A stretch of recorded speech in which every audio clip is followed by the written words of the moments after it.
കോൺഗ്രസിലെ നേതൃമാറ്റ ചർച്ചയ്ക്കിടെ മുസ്ലിം ലീഗുമായി നിർണായക കൂടിക്കാഴ്ചയ്ക്ക് രമേശ് ചെന്നിത്തല ജാമിയ നൂരിയ സമ്മേളനത്തിലെ സാദിഖ് അലി ശിഹാബ് തങ്ങളെയും പി കെ കുഞ്ഞാലിക്കുട്ടിയെയും കാണും. ലീഗിന്റെ പിന്തുണ ഉറപ്പാക്കുകയാണ് ലക്ഷ്യം. അതേസമയം മുസ്ലിം ലീഗിനെതിരായ വിമർശനത്തിൽ മുഖ്യമന്ത്രിക്ക് മറുപടിയുമായി പി കെ കുഞ്ഞാലിക്കുട്ടി രംഗത്തെത്തുന്നതാണ് നമ്മൾ കണ്ടത്. ലീഗിനെതിരെ പൊന്നാനിയിൽ എല്ലാവരുമായി ചേർന്ന് സാമ്പാർ മുന്നണി ഉണ്ടാക്കിയവരാണ് CPIM എന്ന കുഞ്ഞാലിക്കുട്ടി വിമർശിച്ചു.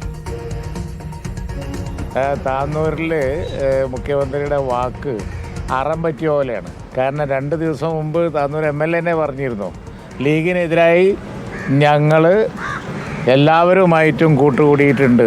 കേൾക്കുന്ന ആളുകൾക്ക് പറയുന്ന വാക്കും ചെയ്യുന്ന പ്രവൃത്തിയും തമ്മിലുള്ള വ്യത്യാസം നല്ലപോലെ മനസ്സിലാവും. ലീഗിനെതിരെ എല്ലാവരെയും ഒരു വേദിയിൽ അണിനിരത്തുന്ന പാർട്ടിയാണ് CPM. ലീഗിനെതിരെ സാമ്പാർ മുന്നണി വെച്ച് സാമ്പാർ വിളമ്പി അവിടെയും ഇവിടെയൊക്കെ ഒറ്റപ്പെട്ട ജയങ്ങളുണ്ടാക്കി ഒരു ദുരന്തം വരാൻ പോകുന്നുണ്ട്. അത് LDFന്റെ പരാജയമാണ്. അദ്ദേഹം അത് മുന്നിൽ കണ്ടു വർത്തമാനം പറഞ്ഞു എന്ന് മാത്രമേ ഉള്ളൂ. അഷ്കർ അലി കരിമ്പയുടെ വിശദാംശങ്ങളുമായി അഷ്കർ, ചെന്നിത്തലയുടെ നീക്കങ്ങൾ എത്രത്തോളം നിർണായകമാണ്? ഒപ്പം ഇന്ന് മുഖ്യമന്ത്രിക്ക് രൂക്ഷമായ ഭാഷയിൽ തന്നെ പി കെ കുഞ്ഞാലിക്കുട്ടി മറുപടി നൽകുന്നതും നമ്മൾ കണ്ടു.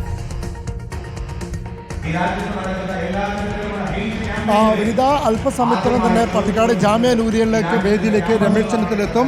അതിനോടൊപ്പം തന്നെ MK മുന്നീർ അധ്യക്ഷനാവുന്ന വേദിയിൽ ആ സെഷന്റെ ഗരീബ് നവാസ് എന്ന് പറയുന്ന സെഷന്റെ 6:30 ആരംഭിക്കുന്ന സെഷന്റെ ഉദ്ഘാടന കർമ്മമാണ് രമേശ് ചെന്നിത്തല നിർവഹിക്കാൻ പോകുന്നത്. എന്നാൽ അതിനപ്പുറത്തേക്ക് മുസ്ലിം ലീഗിന്റെ മുതിർന്ന നേതാക്കൾ, സംസ്ഥാന അധ്യക്ഷൻ പാണക്കാട് സ്വാഗതങ്ങളും അതുപോലെ തന്നെ ദേശീയ ജനറൽ സെക്രട്ടറി ആയിട്ടുള്ള പി കെ കുഞ്ഞാലിക്കുട്ടി ഇരുവരുമായിട്ടും രമേശ് ചെന്നിത്തല കൂടിക്കാഴ്ച നടത്തുമെന്നാണ് ഇപ്പോൾ അറിയിച്ചിരിക്കുന്നത്. അത്തരത്തിൽ അല്പസമയത്തിനും തന്നെ ആ കൂടിക്കാഴ്ച നടത്തുകയും ചെയ്യും. മലപ്പുറത്തെ DCCയുടെ ഒരു പരിപാടി കഴിഞ്ഞ് അതിനുശേഷം ഇപ്പോൾ രമേശ് ചെന്നിത്തല ജാമ്യയിലേക്ക് വന്നുകൊണ്ടിരിക്കുകയാണ്. ഏതാനും നിമിഷങ്ങൾക്കകം തന്നെ അദ്ദേഹം ഈ ജാമ്യയിൽ എത്തും ചെയ്യും. അതിനുശേഷമായിരിക്കും ആ കൂടിക്കാഴ്ച. രമേശ് ചെന്നിത്തലയെ സംബന്ധിച്ചിടത്തോളം കോൺഗ്രസ് നേതൃമാറ്റ ചർച്ചകൾക്കിടയിൽ ഇത്രയും വലിയ SNDPക്കും NSSനും പിന്നാലെ അവരുടെ പിന്തുണയ്ക്ക് പിന്നാലെ സമസ്ത വേദിയിലേക്ക് അല്ലെങ്കിൽ ലീഗിന്റെ താല്പര്യപ്രകാരമുള്ള ഒരു വേദിയിലേക്ക് ചെന്നിത്തല എത്തുന്നു എന്നുള്ളത് വലിയ രാഷ്ട്രീയം തന്നെയാണ്. അതിനോടൊപ്പം അത് ലീഗ് നേതാക്കളുമായുള്ള കൂടിക്കാഴ്ച കൂടി അതിനോടൊപ്പം ചേർത്ത് വെക്കുമ്പോൾ സ്വാഭാവികമായും ലീഗിന്റെ പിന്തുണ കൂടി ഉറപ്പാക്കിക്കൊണ്ട് മുന്നോട്ട് പോകുക എന്നുള്ളത് തന്നെയാണ് ചെന്നിത്തലയുടെ ലക്ഷ്യം.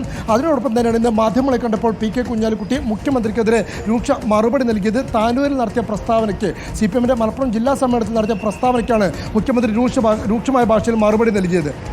ശരി, അഷ്കർ അലി കരിമ്പയാണ് വിശദാംശങ്ങൾ നൽകിയത്.